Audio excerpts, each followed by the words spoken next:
Assalamu alaikum and welcome to MindGate. I am your host Dr. Nilofer Mehdi, and today we're going to be discussing issues of power generation and energy. And I cannot think of a better person to have with us here today to expatiate and explain the issue than Dr. Shaukat Hameed Khan, who has been Rector, JIK University for Science and Technology, who is Chief Scientist and Director General, the Atomic Energy Commission, who is one of the 6 members of the Planning Commission of Pakistan. He has been Project Director and the main author of Project Vision 2030, which deals with what Pakistan would be like in the next 20 years. And from his lab also, Pakistan has the singular honor of not only manufacturing lasers, but also exporting them to foreign countries. Welcome to the program, Dr. Shaukat Hameed Khan. Thank you, Mrs. Mehdi.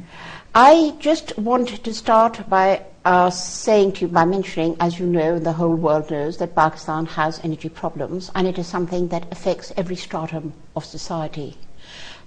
We have various stories about why Pakistan is having this problem. And there are some people who say, some experts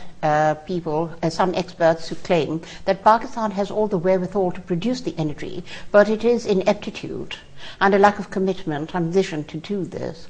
And there are others who say that Pakistan really doesn't, because we have not developed large dams and we do not have the wherewithal actually to produce this energy. Now, could you please explicate what is the truth? You've asked a very long question, and a question with several questions embedded in it. Let me try and deal with them one by one. All right. The shortage of energy in Pakistan is based basically on a growing demand within Pakistan. And to give you a background, our economy has been growing at an average of just a little under 6% for the last 30 years. This is the average. There are highs and lows, but the average is about 5.7, 5.8%. The energy growth and the growth required for energy vis-a-vis our economic growth ratio is about 1.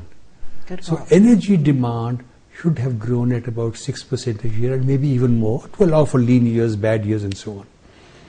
Now that hasn't happened. And one of the reasons is that while the plans are in place, and there was an excellent energy security plan made in 2005, the implementation has left something to be desired. And one of the reasons is for this gap that we face at the moment is we do not realize that it takes years for a project to come online. For example, if you talk of hydropower, it's about 9 years, 10 years. If you talk of thermal power plants, about 4 years. 3.5 years for a coal-fired plant. In addition, we have been trying to save on imports, foreign exchange, so we banked a lot on gas. And to give you an example, we are probably the country in the world with one of the largest transmission and distribution systems as regards natural gas. About 10,000 kilometers of transmission, 75,000 kilometers of distribution systems. And in terms of electricity production, energy production, gas contributes nearly half of our energy output. Pakistan's own gas reserves are depleting. Mm-hmm. And what you see now, the long lines on CNG, not enough power production, because most of the gas is used either for domestic purposes, for automobiles, the small amounts, but mostly for electricity generation and for fertilizer. So it has a knock-on effect, a roll-on effect. If there's a gas shortage, it affects the sector in many ways. So we have been very, let's say, lax in our exploration and drilling strategies.